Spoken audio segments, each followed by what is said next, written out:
ಸಾಕು ಬಿಡಿರಿ ಇವಾಗ.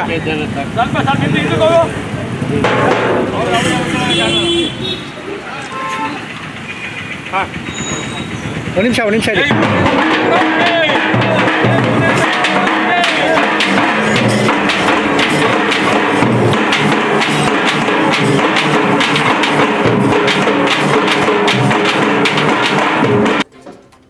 ಭುವನೇಶ್ವರಿ ಅಭಿವೃದ್ಧಿ ಯಶಸ್ವಿನಿ ಮಿಲನ ಸಂಘದಿಂದ ಕನ್ನಡ ರಾಜ್ಯೋತ್ಸವವನ್ನು ಮಾಡ್ತಾ ಇದ್ದಾರೆ. ಕನ್ನಡ ರಾಜ್ಯೋತ್ಸವದ ಅಂಗವಾಗಿ ಈ ದಿನ ಭುವನೇಶ್ವರಿಯ ಮೆರವಣಿಗೆಯಲ್ಲಿ ಸಕಲ ವಾದ್ಯಗಳೊಂದಿಗೆ ಜನಪದ ತಾಳತಂಡದೊಂದಿಗೆ ಮೆರವಣಿಗೆ ಪ್ರಾರಂಭ ಆಗಿದೆ. ನಮ್ಮ ಎಲ್ಲ ಹಿರಿಯರು ಕೂಡ ಇದರಲ್ಲಿ ಭಾಗವಹಿಸಿದ್ದಾರೆ. ಸಾಹಿತ್ಯ ಪರಿಷತ್ತಿನ ನಮ್ಮ ಮಂಡಿಗೆರೆ ಗೋಪಾಲ್ರವರು ಮತ್ತು ಅಧ್ಯಕ್ಷರಾದಂಥ ರವಿ ನಾಯಕ್ ಅವರು, ದೀಪಕ್ ಕುರ್ತಾನಿ ಅವರು, ವರ್ಧಣ್ಣ ಅವರು, ಜಮೀರ್ ಅವರು, ಕುಶಲ್ ಕುಮಾರ್ ಅವರು, ನಮ್ಮ ನಗರ ಪಾಲಿಕೆ ಸದಸ್ಯರಾಗಿದ್ದಂಥ ಕುಶಲ್ ಕುಮಾರ್ ಅವರು, ರಾಯಲ್ ಜೋಶಪ್ನವರು ಎಲ್ಲರೂ ಕೂಡ ಭಾಗವಹಿಸಿ, ಮಹಾದೇವ್ ಶಿವಣ್ಣ ಎಲ್ಲರೂ ಸೇರಿಕೊಂಡು ಈ ಕಾರ್ಯಕ್ರಮ ಉದ್ಘಾಟನೆ ಮಾಡಿದ್ದಾರೆ. ಮೈಸೂರು ನಗರದ ಪ್ರಮುಖ ಬೀದಿಗಳಲ್ಲಿ ಇದನ್ನ ಮೆರವಣಿಗೆ ಆಗ್ತಾ ಇದೆ. ಇದಾದಮೇಲೆ ಪ್ರಸಾದ ವಿನಿಯೋಗ, ಬೇರೆ ಬೇರೆ ಕಾರ್ಯಕ್ರಮಗಳು ಕೂಡ ಎಲ್ಲ ಇದ್ದಾವೆ.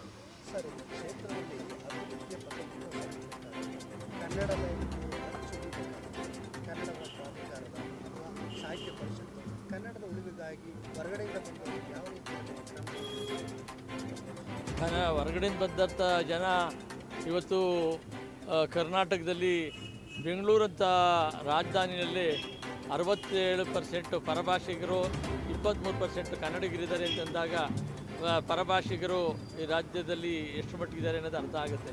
ಸಂವಿಧಾನದಲ್ಲಿ ಎಲ್ಲರೂ ಎಲ್ಲ ಕಡೆ ಬದುಕೋದಕ್ಕೆ ಅವಕಾಶ ಇದೆ. ಆದರೆ ಕರ್ನಾಟಕದಲ್ಲಿ ಯಾರಿದ್ದೀರಾ, ಕನ್ನಡ ನೀವು ಕಲೀಲೇಬೇಕು ಅನ್ನೋದು ನಮ್ಮೆಲ್ಲರ ಒತ್ತಾಯಗಳು. ಕನ್ನಡ ಕಲಿತೇ ನೀವು ಬಿಸ್ನೆಸ್ ಮಾಡಿ, ಏನೋ ಮಾಡಿ, ವೃತ್ತಿ ಮಾಡಿ, ಜೀವನ ಮಾಡಿ, ಆದರೆ ಕನ್ನಡ ಮಾತ್ರ ನೀವು ಕಲೀಲೇಬೇಕು ಅನ್ನೋದು ನಮ್ಮ ಒತ್ತಾಯಗಳನ್ನ ಎಲ್ಲರೂ ಕನ್ನಡದಲ್ಲೇ ಮಾತನಾಡಿ ಒತ್ತಾಯಗಳಾಗ್ತಾ ಇದ್ದೀವಿ. ಅದಿನ್ನೂ ಹೆಚ್ಚಾಗಿ ಆಗಬೇಕಾಗಿದೆ.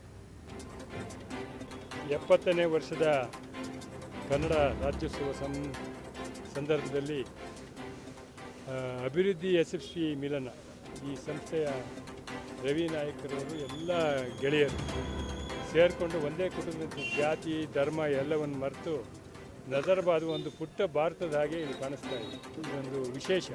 ಇದು ಎಲ್ಲ ಕಡೆ ಈಗ ಆಗಬೇಕು. ನಿಮಗೆ ಒಂದು ಸಂತೋಷ ಸಂಗತಿ ಅಂತಂದರೆ, ಆ ಆಂಗ್ಲ ಭಾಷೆ ಪಿಳಿ ಅಂತ ಕಣ್ಣು ಬಿಡುವ ಮುಂಚೆನೇ ನಮ್ಮ ಮೈಸೂರು ಕರ್ನಾಟಕ ಏನು ನಮ್ಮ ಸಂಭ್ರಮ ಇದೆ, ಈ ನಾಡಿನಲ್ಲಿ 10 ಮಹಾಕಾವ್ಯಗಳ ರಚನೆ ಆಗಿದ್ದು. ಅಂಥ ಪುರಾತನವಾದ ಭಾಷೆ ನಮ್ಮ ಭಾಷೆ. ಒಂದೇ ಒಂದು ಸಣ್ಣ ಉದಾಹರಣೆ ಹೇಳ್ಬಿಡ್ತಾನೆ. ಈ ರನ್ನ ಪಂಪನಿಂದ ಹಿಡಿದು ಕುವೆಂಪುರವರೆಗೆ ಹಳೆ ಕಾವ್ಯಗಳ ಗದ್ಯ ಏನಿದೆ ಪಾಠಗಳು, ಅದನ್ನು ವಿಶ್ವ ಓದ್ತಾ ಇದೆ, ನಾವು ಮಕ್ಕಳಿಗೆ ಹೇಳ್ಕೊಡ್ತಾ ಇಲ್ಲ. ಲಂಡನ್ನಿನ ಒಬ್ಬ ಪ್ರಜೆ ಇಲ್ಲಿ ಕನ್ನಡವನ್ನು ಕಲಿತು ರನ್ನನ ಗದಾಯುದ್ಧದ ಬಗ್ಗೆ ಡಾಕ್ಟರೇಟ್ ಪ್ರಶಸ್ತಿಗೆ ಒಂದು ಕೆಲಸವನ್ನು ಮಾಡ್ತಾ ಇದ್ದಾರೆ. ಅವರು ರನ್ನನ ಗದಾಯುದ್ಧದ 3 ಪದ್ಯ ಇದೆಯಲ್ಲ, ನೀರೊಳಗಿರ್ದುಂ ಬೆವರ್ದಂ ಉರಗ ಪತಾಕಂ, 100 ಪುಟಗಳಷ್ಟು ವಿಷಯವನ್ನು 3 ಸಾಲಿನ ಬಗ್ಗೆ ಆಂಗ್ಲ ಭಾಷೆಯಲ್ಲಿ ಬರೆದಿದ್ದಾರೆ. ಇದು ಕನ್ನಡದ ಹಿರಿಮೆ. ಅಂಥ ಅಪರೂಪದ ಸಾವಿರಾರು ವರ್ಷಗಳ ಹಿಂದೆ ರಚನೆಯಾದಂಥ ಮಹಾಕಾವ್ಯಗಳು ಈಗಲೂ ವಿಶ್ವದಲ್ಲಿ ಪ್ರಸ್ತುತ ಆಗ್ತಾ ಇದ್ದಾವೆ. ಹಾಗಾಗಿ ಹಿರಿಮೆ ನಮ್ಮದಿದೆ. ಬಹುಶಃ ದೇವರು ಎಂಥ ಸೃಷ್ಟಿ ಮಾಡಿದಾನೆ ಅಂತಂದರೆ, ಇಲ್ಲಿನ ದೇವಾಲಯಗಳು, ನದಿಗಳು, ಗುಡ್ಡ ಬೆಟ್ಟಗಳು ಎಲ್ಲವೂ ವೈಶಿಷ್ಟ್ಯಪೂರ್ಣವಾದ್ದು. ಅದನ್ನು ನೋಡಲಿಕ್ಕೆ ಅಂತಲೇ ಬೇರೆ ಬೇರೆ ದೇಶಗಳಿಂದ ಓದ್ಕೊಂಡು ಬರ್ತಾಯಿದ್ದಾರೆ ಕರ್ನಾಡಿಗೆ. ನಾವು ಈಗಾಗಲೇ ಇತರೆ ಭಾಷೆಯವರಿಗೆ ಕನ್ನಡ ಕಲಿಸುವಂಥ ಶಾಲೆಯನ್ನು ತೆರೆದಿದ್ದೇವೆ ಉದಯಗಿರಿಯಲ್ಲಿ. ನಿಮಗೆ ಗೊತ್ತಿರಲಿಕ್ಕಿಲ್ಲ, ಕನ್ನಡ ಅಭಿವೃದ್ಧಿ ಪ್ರಾಧಿಕಾರದ ಸಹಕಾರದೊಂದಿಗೆ ನಮ್ಮ ಸಾಹಿತ್ಯ ಪರಿಷತ್ತು ಶಾಲೆಯನ್ನು ತೆರೆದಿದೆ.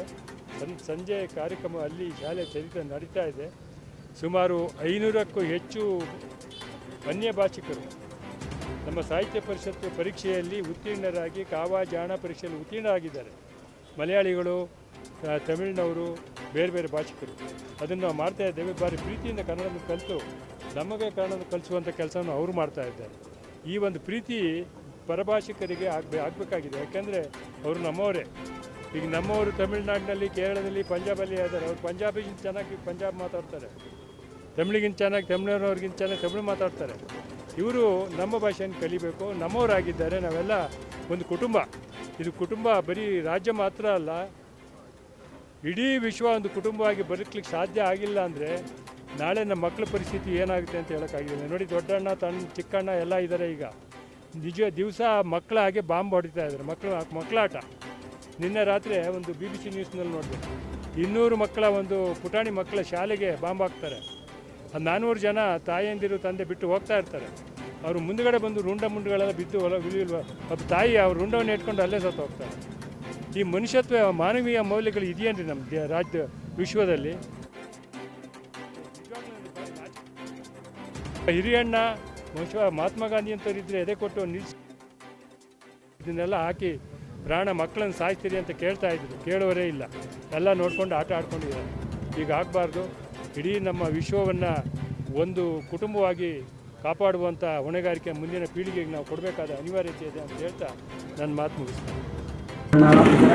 ಮಾಡಿದ ತಕ್ಷಣ ಜಯ ಭಾರತ ಜನನಿಯ ತನುಜಾತೆ ಹಾಡಬೇಕು ಅಂತ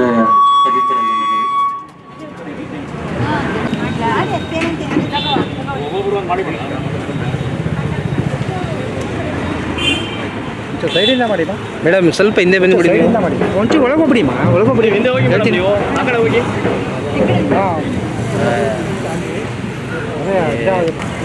ಕುರಿ ಬಟ್ಟುಣ್ಣೆ ನಿಗಮದ ನಿರ್ದೇಶಕರಾದ ವೆಂಕಟೇಶ್ ಮಾದಾಪುರ ಅವರು, ನಜರ್ಬಾದ್ ಮೊಹಲ್ಲಾದ ಮುಖಂಡರು, ಕಾಂಗ್ರೆಸ್ ಮುಖಂಡರಾದ ವರದರಾಜ್ ಅವರು. ಇವತ್ತೇನು ನಮ್ಮ ಈ ನಜರ್ಬಾದ್ ಮೊಹಲ್ಲಾ 40ನೇ ವಾರ್ಡ್ನಲ್ಲಿ ನಾವು ಏನು ಕಾರ್ಯಕ್ರಮ ಅಂದ್ಕೊಂಡಿದ್ದೀವೋ ಇದು 15 ವರ್ಷದ ವಾರ್ಷಿಕೋತ್ಸವ ಆಗಿರುತ್ತೆ. ಹಾಗೆ ಇದು ಐತಿಹಾಸಿಕ ಮೊಹಲ್ಲಾ. ಇದು ಈ ಮೊಹಲ್ಲಾಗೆ ಇಡೀ ರಾಜ್ಯದಲ್ಲಿ, ಅಂದರೆ ರಾಜ್ಯದಲ್ಲಿ ನಮ್ಮ ಮೈಸೂರಿನಲ್ಲಿ ತುಂಬ ಅಭಿವೃದ್ಧಿ ಹೊಂದಂಥ ಒಂದು ಹಳೆಯ ಮೊಹಲ್ಲಾ ಆಗಿದೆ. ರಾಜ ಮಹಾರಾಜರು ಓಡಾಡಿದಂಥ ಜಾಗಗಳಿದ್ದವು. ಸೊ ಈ ಜಾಗದಲ್ಲಿ ನಮ್ಮ ಕನ್ನಡನ ನಾವು 15 ವರ್ಷದ ವಾರ್ಷಿಕೋತ್ಸವದೊಂದಿಗೆ ಒಂದು ಅರ್ಪಿಸ್ತಾ ಇದ್ದೀವಿ ಅಂತಂದರೆ ಇದು ಆ ಕನ್ನಡ ತಾಯಿ ನಮಗೆ ಕೊಟ್ಟಂಥ ಆಶೀರ್ವಾದ ಆಗಿರುತ್ತೆ. ಹಾಗೆ ನಮ್ಮ ಹಿರೀಕರು ಇಷ್ಟೊತ್ತು ಹೇಳಿದ್ರು, ಇಷ್ಟೊತ್ತು ಮಾತಾಡಿದ್ರು. ನಾವೇನು ಮಾತಾಡೋದೇ ಬೇಡ, ಎಲ್ಲ ಅವರೇ ವರ್ಣನೆ ಮಾಡಿದ್ದಾರೆ. ಈಗ ಮಾತೆ ಕನ್ನಡ ತಾಯಿನ ನಾವು ಎಷ್ಟು ಜಾಗೃತಿಯಿಂದ ಎಷ್ಟು ನಾವು ಇಂಪ್ರೂವ್ ಮಾಡ್ಕೊಂಡೋಗಿ ರಾಜ್ಯದೆಲ್ಲೆಡೆ ಹರಡಿ ಇಡೀ ಕನ್ನಡ ರಾಜ್ಯನೇ ಈ ಕನ್ನಡ ಮಾತಾಡೋ ಅಂಥ ಜನನ ನಾವು ಒಬ್ರಿಗೊಬ್ರು ಹೇಳ್ಕೊಂಡು ಬಂದು ಇನ್ನೂ ಅಭಿವೃದ್ಧಿಗೊಳಿಸಿದ್ರೆ ನೋಡಿ, ಅಭಿವೃದ್ಧಿ ಯಶಸ್ವಿ ಮಿಲನ ಅಂಥೇಳಿ ನಾವು ಈ ಮೊಹಲ್ಲಾದಿಂದ ಒಂದು ಮೊದಲನೇ ಬಾರಿಗೆ, ಅಂದರೆ ಈ ಕಳೆದ ವರ್ಷದಿಂದ ಜಾರಿಗೆ ಬಂದ ಮೇಲೆ ಈ ಅಭಿವೃದ್ಧಿ ಯಶಸ್ವಿ ಮಿಲನ ಒಂದು ಟೀಮ್ ಏನಿದೆಯೋ ಈ ಟೀಮು ತುಂಬ ಹಾರ್ಡ್ ವರ್ಕ್ ಮಾಡಿ ಈ ಮೊಹಲ್ಲಾ ಇಂಪ್ರೂವ್ ಮಾಡೋದಕ್ಕೆ ಎಲ್ಲ ಥರ ಪ್ರಯತ್ನ ಪಟ್ಟು, ಅದೇ ಥರ ಶಾಸಕರು ಬೆಂಬಲ ಕೊಡ್ತಾವ್ರೆ, ಮಾನ್ಯ ಮುಖ್ಯಮಂತ್ರಿಗಳು ಬೆಂಬಲ ಕೊಡ್ತಾಯಿದ್ದಾರೆ. ಸೊ ಇದನ್ನೆಲ್ಲ ನೋಡಿ ನಮ್ಗೆ ಹೆಮ್ಮೆ ಆಗುತ್ತೆ. ಇಂಥ ಸಂದರ್ಭದಲ್ಲಿ ನಾವು ಕನ್ನಡ ರಾಜ್ಯೋತ್ಸವ ಪ್ರಾರಂಭ ಮಾಡಿ ಸೊ ಎಂಡ್ ಆಗೋ ತನಕನೂ ಇಲ್ಲಿ ಜನ ಸಂಭ್ರಮ ಮತ್ತು ಇದೆಲ್ಲ ನೋಡ್ತಾ ಇದ್ರೆ ತುಂಬ ಖುಷಿಯಾಗುತ್ತೆ. ಹೀಗೆ ಪ್ರತಿ ವರ್ಷ ಮಾಡ್ಕೊಬರ್ಬೇಕು ಅಂತ ನನ್ನ ಒಂದು ಇಚ್ಛೆ ಪಡ್ತೀನಿ.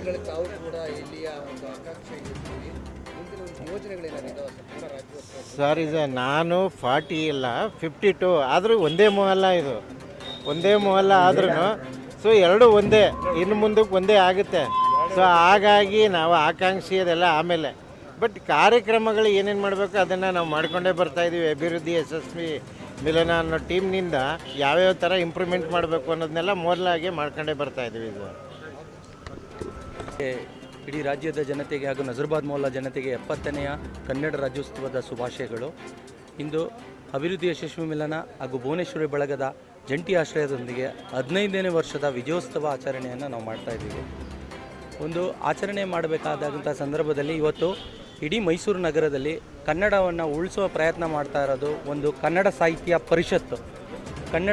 ಪರಿಷತ್ ಬಿಟ್ಟರೆ ಯಾರಾದರೂ ಕನ್ನಡ ಉಳಿಸ್ತಾ ಇದ್ದಾರೆ ಇವತ್ತು ಈ ರಾಜ್ಯದಲ್ಲಿ ಅಂತ ಹೇಳಿದ್ರೆ ಆಟೋ ಚಾಲಕರು ಎಲ್ಲ ಕಡೆ ತಮ್ಮದೇ ಆದ ರೀತಿಯಲ್ಲಿ ಭುವನೇಶ್ವರಿ ತಾಯಿನ ಸೇವೆಯನ್ನು ನಿರಂತರವಾಗಿ ಮಾಡ್ಕೊಂಬರ್ತಾ ಇದ್ದಾರೆ. ನಾವು ಅಭಿವೃದ್ಧಿ ಯಶಸ್ವಿ ಮೇಲೆ ಒಂದು ವಿಭಿನ್ನವಾಗಿ ಮಾಡಬೇಕು ಅಂತ ಆಲೋಚನೆ ಮಾಡಿ ಭುವನೇಶ್ವರಿ ತಾಯಿ ವಿಗ್ರಹನ ಪಾದಯಾತ್ರೆ ಮೂಲಕ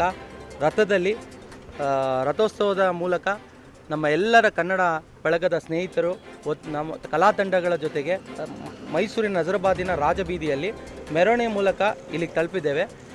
ಈಗಾಗಲೇ MK ಸೋಮಶೇಖರ್ ಅವರು ಪುಷ್ಪಾರ್ಚನೆ, ಮಾಜಿ ಶಾಸಕರು ಪುಷ್ಪಾರ್ಚನೆ ಮಾಡಿದರು. ಅವರು ಪುಷ್ಪಾರ್ಚನೆ ಮಾಡಿ ಚಾಲನೆ ಕೊಟ್ಟರು. ಮಾನ್ಯ ಚಾಮರಾಜ ಕ್ಷೇತ್ರ ಶಾಸಕರು ಹರೀಶ್ ಗೌಡರು ಬರಬೇಕಾಗಿರೋದು ಕಾರ್ಯನಿಮಿತ್ತ ಅವರು ಈ ಕಾರ್ಯಕ್ರಮಕ್ಕೆ ಬರಲಿಕ್ಕಾಗಲಿಲ್ಲ. ಶುಭಾಶಯಗಳನ್ನ ಕೋರಿದ್ದಾರೆ. ಎಲ್ಲರಿಗೂ ಒಳ್ಳೆಯದಾಗಲಿ. ಕನ್ನಡ ರಾಜ್ಯೋತ್ಸವ ಶುಭಾಶಯನ ಹರೀಶ್ ಗೌಡರು ಈಗಾಗಲೇ ನಮಗೆ ಫೋನಲ್ಲಿ ಕೋರಿದ್ದಾರೆ. ಹಾಗೂ ಈ ಪಾದಯಾತ್ರೆ ಮುಖಾಂತರ ಇಲ್ಲಿಗೆ ಬಂದ ನಂತರ ಧ್ವಜಾರೋಹಣವನ್ನು ಮಡಿಗೆರೆ ಗೋಪಾಲಣ್ಣವರು ನೆರವೇರಿಸಿಕೊಟ್ಟಿದ್ದಾರೆ. ಹಾಗೂ ಹಲವಾರು ಸಾಧಕರಿಗೆ ನಾವು ಸನ್ಮಾನ ಮಾಡುವ ಮೂಲಕ ಕನ್ನಡ ಅಭಿಮಾನವನ್ನು ತೋರ್ತಾ ಇದ್ದೀವಿ. ದೀಪಕ್ ಪುಟ್ಟಸ್ವಾಮಿ.